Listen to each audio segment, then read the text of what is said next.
لله نحمده ونستعينه ونستغفره ونعوذ بالله من شرور أنفسنا وسيئات أعمالنا من يهده الله فلا مضل له ومن يضلل فلا هادي له أشهد أن لا إله إلا الله وأشهد أن محمدا عبده ورسوله اللهم صل وسلم وبارك على نبينا محمد وعلى آله وصحبه ومن اتبع بهداه إلى يوم القيامة وبعد. Hadirin jamaah sekalian yang saya muliakan, kita lanjutkan dalam menyebutkan pelajaran-pelajaran yang berkaitan dengan hadis nomor 35 dari kitab Al-Arba'in An-Nawawiyah. Pelajaran yang ketiga, haramnya untuk seseorang melakukan najash. Karena Rasulullah SAW menyatakan dalam hadis ini, wala tanajashu, janganlah kalian melakukan najash. Najash bukan najis ya, bukan. Najash itu termasuk ketika seseorang ingin menambahkan harga sebuah barang padahal dia tidak menginginkan untuk membelinya. Dan biasanya seseorang melakukan hal ini dalam rangka untuk memberikan mudarat, kesusahan kepada orang yang membelinya. Misalnya ketika ada dua orang yang melakukan transaksi, si penjual mengatakan ini harganya 110, maka biasanya pembeli menawar 45 aja bang. Antum pernah gak menawar kayak gitu? Saya pernah. Antum 35 ya. Ada orang yang ngasih harga 110, sama pembelinya ditawar 45 misalnya. Maka begitu lagi tawar menawar sampai ini naik, ini turun, ini naik, ini turun, akhirnya udah mulai mendekati ke ini 80, ini 65. Maka ada pihak ketiga yang masuk. Kemudian pihak ketiga mengatakan, ya udah bang, saya aja yang beli 105. Nah, yang dari tadi tawar menawar itu udah mulai goncang. Yang tadinya dia udah ngasih harga 65, kemudian ya udah buat saya aja ada 110. Kembali lagi ke angka semula. Maka ini yang dilarang. Ini adalah suatu perbuatan haram. Dalam hadis lain, Abdullah bin Abbas meriwayatkan bahwasanya Nabi SAW melarang najash, melarang. Dan ini dilarang baik itu terjadi kesepakatan antara pelaku najash dengan penjual ataupun tidak. Ini dilarang. Dan apabila orang yang membelinya korban dari najash ini kemudian mengetahuinya dan memahaminya, maka boleh untuk dia melakukan pengembalian. Lebih-lebih apabila nilainya itu harganya di luar nalar. Yang seharusnya 35 dia beli 200 ribu. Karena biasa diangkat sana sini, maka seseorang tertipu dan terpedaya. Maka ini tidak boleh. Dan haramnya ini apabila ada kesepakatan antara pembeli dengan orang yang melakukan najis pihak ketiga, maka dua orang ini berdosa. Tapi apabila yang melakukannya dari pihak ketiga saja, dan ketika melakukannya terkadang orang dalam rangka iseng, bener nggak, ada nggak? Iseng, pengen ngerjain. Terkadang juga ingin memberikan mudarat kepada orang yang beli. Terkadang ada yang demikian. Maka ini haram, tidak boleh, dan pelakunya adalah berbuat dosa. Al-Imam Muhammad bin Shalih Al-Utsaimin rahimahullah, beliau mengatakan, kecuali apabila orang yang ketiganya ini tahu bahwasanya harga yang disebutkan oleh penjual, oleh pembeli dan penjual itu harga yang tidak pantas untuk barang yang diperjualbelikan. Misalnya barang ini harganya yang wajar itu 130, tawar menawarnya itu yang penjual ngasih harga 110, yang pembeli menawarnya 45. Maka ada pihak ketiga yang tidak ada urusan di antara keduanya, cuma kasihan nih terhadap pembeli.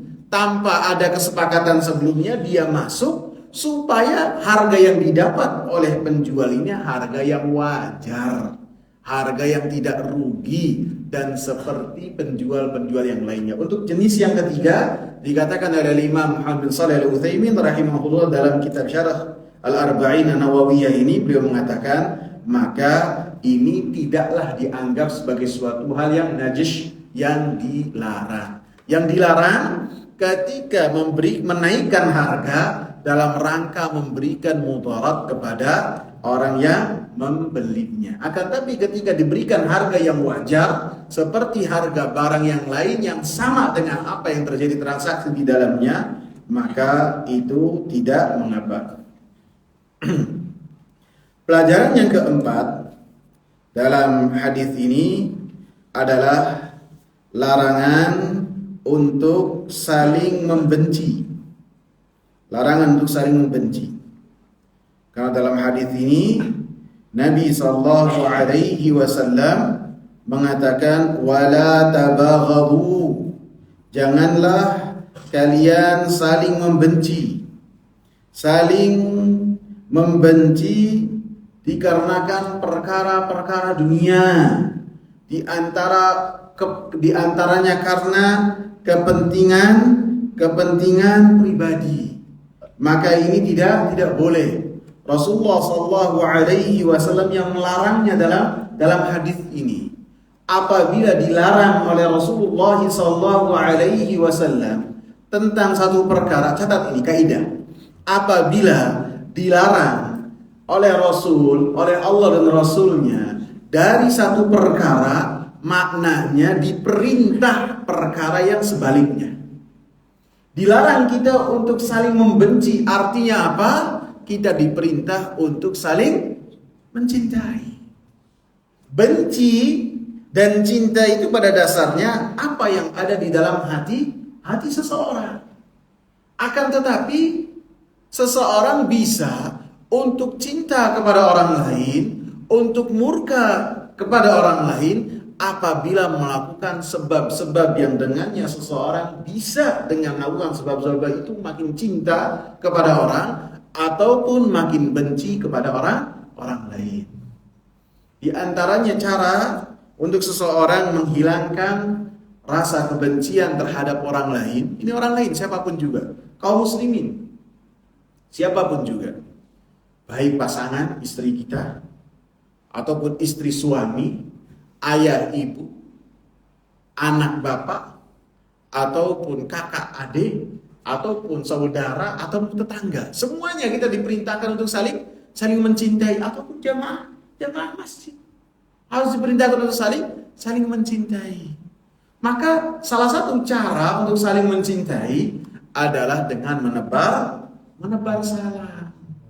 Rasulullah sallallahu alaihi wasallam katakan dalam satu hadis yang berkaitan dengan untuk kita dilarang untuk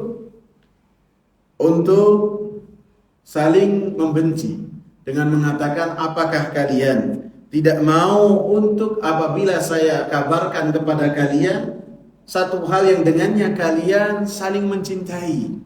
Dan kita, kata Rasulullah, tidaklah mungkin masuk surga sampai kita sempurna keimanannya. Dan tidak sempurna keimanan kita sampai kita mencintai saudara kita karena Allah, bukan karena kepentingan-kepentingan yang lainnya. Apa yang dengannya kita saling mencintai? Rasulullah sallallahu alaihi wasallam katakan, afsus salam, sebarkanlah salam, ucapkan assalamualaikum. Ketemu sama orang, ucapkan assalamualaikum. Yang kecil mengucapkan salam kepada yang besar. Kemudian yang rombongannya lebih sedikit, yang lewat mengucapkan salam kepada yang duduk. Apabila berpapasan, yang lebih banyak atau yang sedikit mengucapkan salam kepada yang banyak. Ataupun yang jalan kaki, ketika berpapasan dengan yang naik kendaraan, maka yang naik kendaraan ini mengucapkan salam. Dan dengan mengucapkan salam kita mendapatkan ganjaran dari Allah Subhanahu wa taala. Apa ganjarannya? 10 kebaikan. 10 kebaikan. 10 kebaikan ketika mengucapkan assalamualaikum. Ketika mengucapkan assalamualaikum warahmatullah, maka mendapatkan apa? 20. Dan apabila mengucapkan assalamualaikum warahmatullahi wabarakatuh, kita dapat 30. Antum kalau sebutnya ganjaran biasa-biasa saja saya ganti. Kalau assalamualaikum 10.000, wah. Waalaikumsalam 20.000. Ditambah warahmatullahi wabarakatuh 30.000. Wah, kita nggak bakalan berhenti salam tuh ikhwan. Bener nggak? Keluar kita cari orang untuk salam. Apalagi kalau langsung masuk ke rekening kita. Ini perkara-perkara dunia. Dan Allah katakan ma yanfadu ma indakum yanfad. Apa yang kalian miliki dari harta, uang di saldo kita, dan apa yang semua miliki ini di dunia pasti akan berlalu, habis, bisa rusak, bisa kitanya yang mati. Adapun yang ada di sisi Allah Subhanahu wa taala, kebaikan-kebaikan tersebut apabila seorang lakukan dalam keadaan ikhlas, maka akan langgeng bersama dengan kita sampai kita mati, sampai kita dibangkitkan oleh Allah, sampai kita bertemu dengan Allah Subhanahu wa taala dan dihisab amalan-amalan kita. Maka kata Rasulullah, afsyus salam, tebarkanlah salam. Mengucapkan salam itu hukumnya sunnah ya. Adapun menjawab salam hukumnya wajib. Allah katakan fa idza huyitum bi tahiyyatin fahayyu bi ahsana minha aw rudduha. Apabila kalian mendapatkan salam dengan salam yang islami, assalamualaikum, maka kalian jawab dengan yang lebih baik. Wajib. Akan tetapi, kenapa akan tetapi? Apabila diperintahkan dengan jawaban yang lebih baik. Jawaban yang lebih baik itu apabila orang yang mengucapkannya itu assalamualaikum, kita jawab minimal waalaikumsalam warahmatullah. Ketika seorang mengucapkannya assalamualaikum warahmatullahi wabarakatuh, kita jawab dengan yang lebih lagi. Itu bi ahsana minha aw rudduha, ataupun jawab dengan semisalnya. Dengan semisal itu apa? Dengan jumlah bilangan salamnya dan dengan bagaimana dia mengucapkan salam. Ngerti nggak? Ini yang banyak yang gagal paham. Bagaimana cara dia mengucapkan salam orang yang bersalam, kita jawab dengan yang serupa, bahkan yang lebih baik. Itu masih belum paham. Saya kasih contoh. Kalau ada orang yang mengucapkan assalamualaikum, maka antum jangan jawabnya waalaikumsalam. Ini nggak serupa. Harus kita jawab dengan semangat juga. Waalaikumsalam, gimana kabar? Itu. Tidak hanya jawab bilangan salamnya saja, tidak. Akan tetapi nada dia, semangat dia ketika mengucapkan salam, kita pun ikuti. Kalau orang mengucapkannya pelan, assalamualaikum, kita jawab dengan pelan juga, waalaikumsalam. Jadi dalam nada pun, dalam suara pun kita ikuti. Karena saya biasanya agak lantang kalau mengucapkan salamnya lantang, assalamualaikum, jawabannya waalaikumsalam, lemes ya. Oh, nggak seimbang banget, saya suaranya kenceng, dia biasa saja. Kemudian juga adalah dengan saling memberi hadiah, saling mengunjungi. Itu termasuk perkara-perkara yang dengannya seseorang akan saling mencintai. Dan termasuk cara dengannya seseorang saling mencintai dan menghilangkan rasa murka di hati dirinya, yaitu dengan ingat kebaikan-kebaikan seseorang. Karena kita ini bukan malaikat, pasti ada salah. Semua sikap kita tidak semuanya bisa diterima oleh orang lain. Kadang kita pun kalau introspeksi, kok kenapa kita melakukan itu? Gak bagus itu. Ini buat diri kita, lebih-lebih buat orang lain. Maka ketika kita bermuamalah dengan orang lain pun, maka jangan kita maunya orang tersebut sikapnya harus baik semuanya sama kita. Akan tetapi apabila ada kesalahan-kesalahan yang sampai kepada kita, maka kita ingat dari sifat-sifat dia yang dengannya kita bisa mencintai orang tersebut. Kata Rasulullah, la yafruq mu'minun mu'minatan in kariha minha khuluqan radiya minha akhar. Tidak boleh seorang mukmin membenci mukmin yang lainnya. Seorang suami membenci istrinya hanya karena beberapa sifat saja. Apabila dia tidak berkenan dengan satu sifat, satu perangai, banyak perangai-perangai yang dengannya dia nyaman dengan akhlak tersebut. Diingat yang baik, maka dengannya seseorang bisa akan lebih cinta lagi kepada saudara seiman. Kemudian apa lagi? Musafahah, berjabat tangan. Karena jabat tangan ini adalah dengannya seseorang akan saling mencintai. Dan harus kita ingat, mencintai saudara seiman ini perkara yang telah dianjurkan oleh Allah Subhanahu wa ta'ala. Sebagaimana Allah Subhanahu wa ta'ala mengharamkan kepada orang-orang yang beriman untuk mereka saling membenci. Bahkan semua hal yang dengannya akan menjadi kebencian di antara orang-orang yang beriman, Allah Subhanahu wa ta'ala larang. Seperti dalam hadis ini nanti akan kita bahas, la yabi' ba'dukum 'ala bai'i ba'dhi. Jangan ada orang yang lagi transaksi kita masuk, kemudian masuk ke dalam transaksi tersebut, maka itu dilarang. Tidak boleh kita menzalimi, tidak boleh kita meremehkan. Maka itu semua adalah perkara-perkara yang dengannya akan menjadi rasa cinta di hati kaum mukmin ini akan menjadi hilang. Dan harus kita ingat bahwasanya termasuk karunia Allah Subhanahu wa ta'ala terhadap kita semua ketika Allah Subhanahu wa ta'ala menyatukan hati-hati kita. Kita bisa berjabat tangan, kita bisa menyapa saudara kita. Ingat, itu adalah karunia dari Allah Subhanahu wa ta'ala. Allah sebutkan dalam surat Ali Imran ayat 103, "Wadhkuru ni'matallahi 'alaikum id kuntum a'daan fa'alafa baina qulubikum fa asbahtum bi ni'matihi ikhwana." Dan ingatlah karunia Allah Subhanahu wa ta'ala kepada kalian. Kalian itu dulunya saling bermusuhan. Ayat ini secara khusus membahas tentang orang-orang Ansor.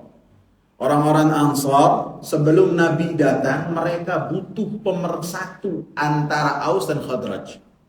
Aus dan Khadraj, dua kabilah dominan di Yathrib di Madinah, itu sama orang-orang Yahudi diadu domba terus supaya orang-orang Yahudi yang tinggal di Madinah itu yang nyaman, bisa menguasai ekonomi, bisa menguasai keadaan, sehingga diadu domba terus. Sehingga kedua kabilah ini membutuhkan pemersatu. Siapa?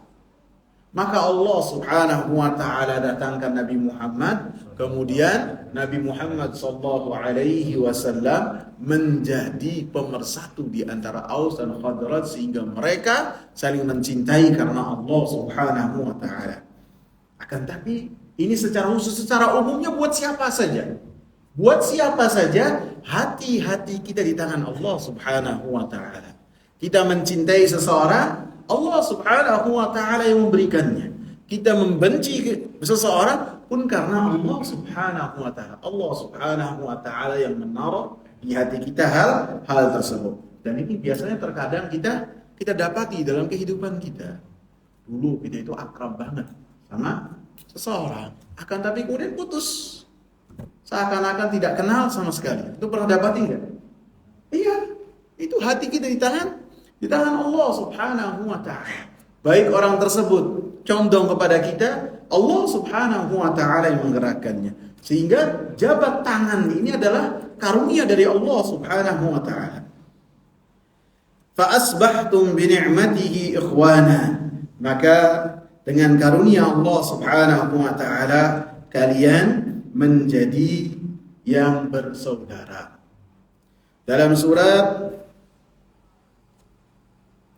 Al-Anfal ayat yang ke-62 dan 63. Allah katakan sama juga.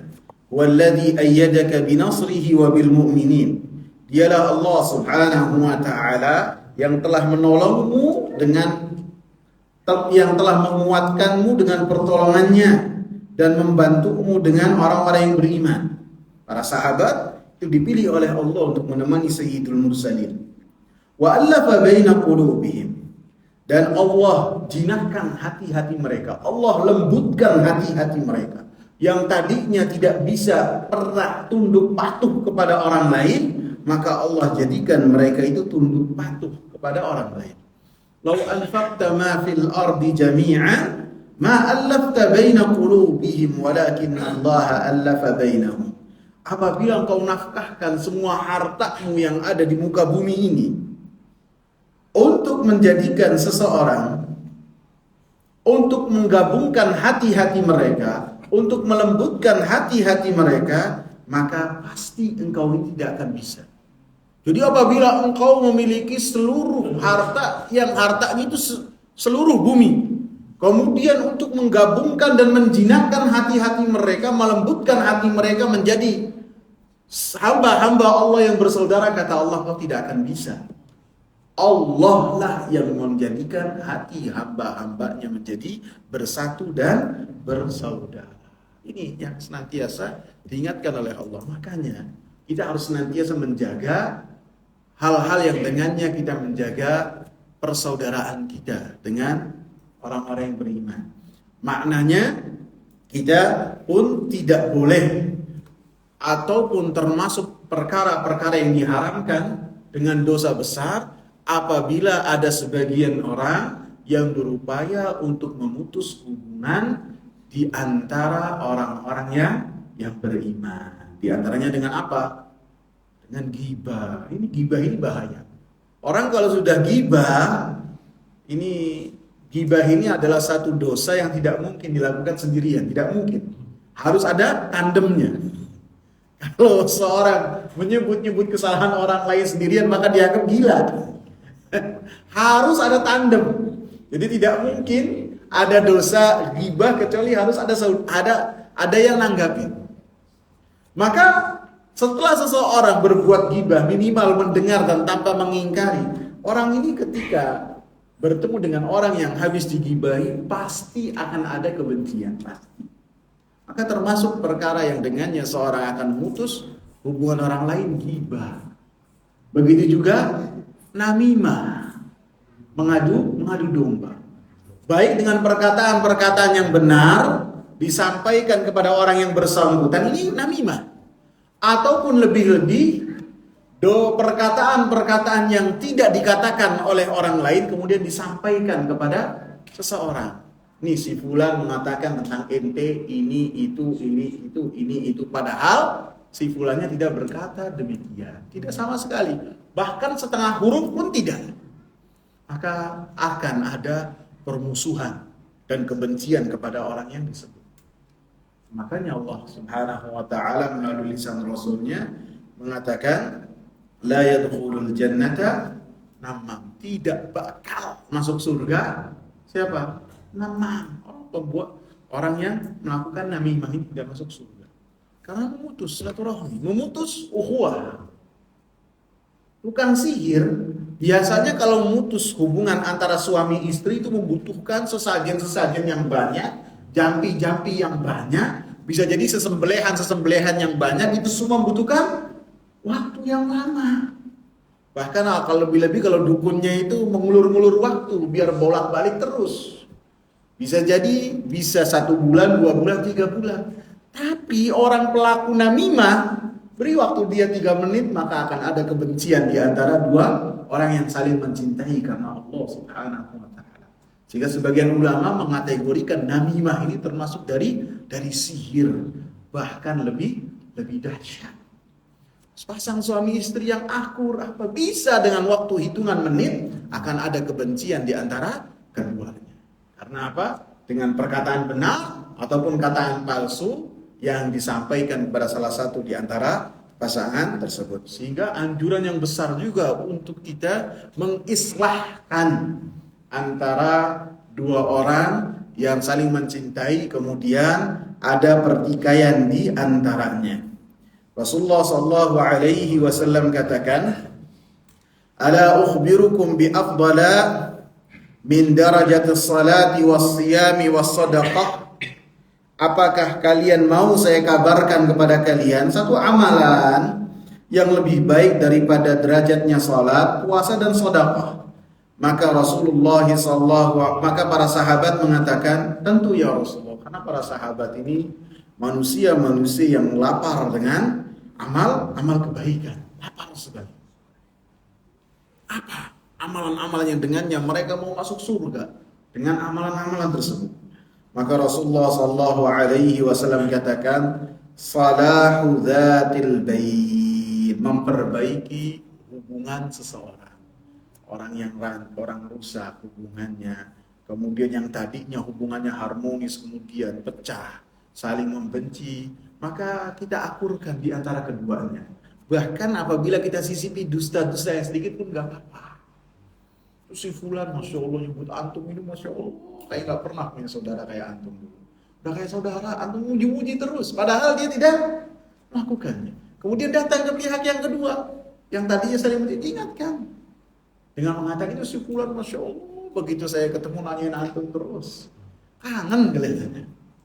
Bukan sebagian kita malah nambahin, ini lagi meledak kita kasih bensin, jedor, maka ini termasuk namam yang dilarang. Dan banyak ayat yang menyebutkan tentang hal tersebut.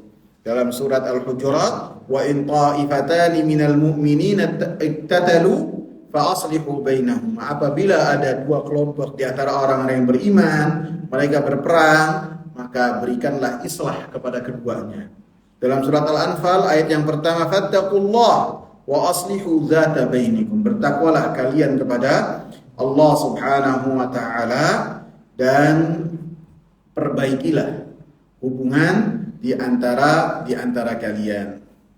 Jadi itu adalah dengannya amalan-amalan yang seseorang bisa mencintai dan amalan-amalan yang seseorang dengannya bisa saling membenci. Di antaranya namimah, di antaranya riba, harus kita waspada dengannya. Dan orang yang berbuat ghibah kepada antum, yakinlah maka suatu ketika dia akan berbuat ghibah kepada orang lain tentang antum.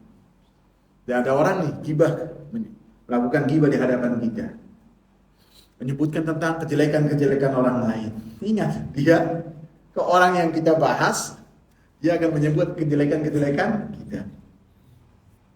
Kemudian pelajaran yang berikutnya, larangan untuk saling membelakangi. Karena Rasulullah sallallahu alaihi wasallam katakan, wala tadabaru, janganlah kalian saling membelakangi. Membelakangi ini artinya bisa secara fisik. Ketika seseorang bertemu dengan orang lain, kemudian dia tidak mau menghadapkan dirinya kepada orang tersebut. Dia tidak mau melihat. Artinya ketika orang itu datang diberikan punggung kita, maka itu tidak boleh. Akan tetapi haruslah ketika seseorang bertemu dengan kita, berbicara, dengan kita, maka kita tunjukkan bahwasanya kita memberikan wajah kita kepada orang-orang tersebut. Dalam surat Al-Isra, Allah Subhanahu wa taala katakan, "Wala tusa'ir khaddaka lin-nas." Janganlah, bukan surat Luqman. "Wala tusa'ir khaddaka lin-nas."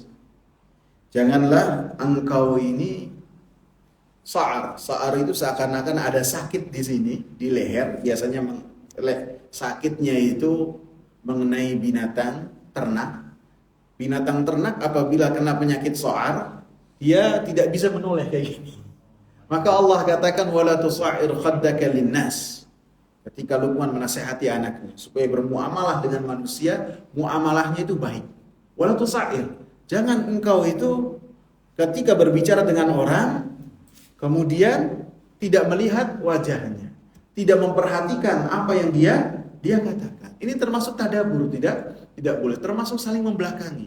Akan tapi ketika seorang berbicara dengan kita, kita hadapi, kita lihat, kita tunjukkan bahwasanya kita itu perhatian dengan apa yang dia katakan. Kita tunjukkan bahwasanya kita itu menghargai dia, menghormati dia, tidak meremehkan. Apabila so'ar saja dilarang, yang tadi menoleh ke kiri tanpa melihat, bagaimana orang ngobrol kita main HP, lebih parah nggak ya, Pak? Orang ngobrol dengan kita udah ngobrolnya duaan, nggak ada lagi, dia ngomong kita main HP. Maka ini menunjukkan, termasuk menunjukkan tadabur juga. Dan perbuatan ini akan menjadikan kebencian di antara orang yang bermuamalah dengan kita. Kemudian yang termasuk dari at-tadabur adalah tadabur dengan hati, saling membelakangi dengan hati. Artinya hati-hati seseorang tidak bersatu dengan satu kesatuan. Semuanya saling menyelisihi. Satu dengan yang lain tidak mau memiliki pendapat yang sama. Maka hal ini pasti terjadi di antara orang-orang yang bermuamalah. Maka apabila dibiarkan, maka termasuk dari hadis ini wala tadabar. Seharusnya kita itu adalah menyatukan visi, menyatukan maksud kita sehingga hati-hati kita itu kokoh dalam maksud dan tujuan kita. Dan ingat, hal ini biasanya terjadi diawali dengan sholat kita. Ingat ini. Dalam sholat, apabila dalam sholat itu seseorang tidak memperhatikan safnya tidak diperhatikan, maka akan ada maksudnya hati itu tidak ada kesatuan di antara orang-orang yang menunaikan salat. Rasulullah sallallahu alaihi wasallam katakan, "Wala takhtalifu fatakhtalifa qulubukum." Janganlah kalian ketika salat safnya itu tidak lurus, safnya itu tidak rapat. Yang satu maju dikit, kemudian yang lain tidak mau meratakan. Maka kata Rasulullah sallallahu alaihi wasallam, "Fatakhtalifa qulubukum." Dari shaf yang tidak rapi, maka hati kaum muslimin pun tidak rapi juga. Saling bengkok-bengkok karena dalam sholatnya tidak rapi dan tidak lurus. Maka harus kita ingatkan karena hal ini adalah perkara yang besar. Lebih-lebih apabila tadabur ini yang tadinya ketika berbicara tidak dia perhatikan, kemudian setelahnya tidak mau menyapa, kemudian setelahnya tidak mau berbicara, maka ini tadabur secara fisik juga, secara tubuh. Dan ini adalah perkara yang dilarang. Tidak boleh. Karena hadis yang kita bahas, wala tadabaru. Janganlah kalian saling membelakangi. Harus orang-orang yang beriman ketika bertemu itu berbicara, ngobrol.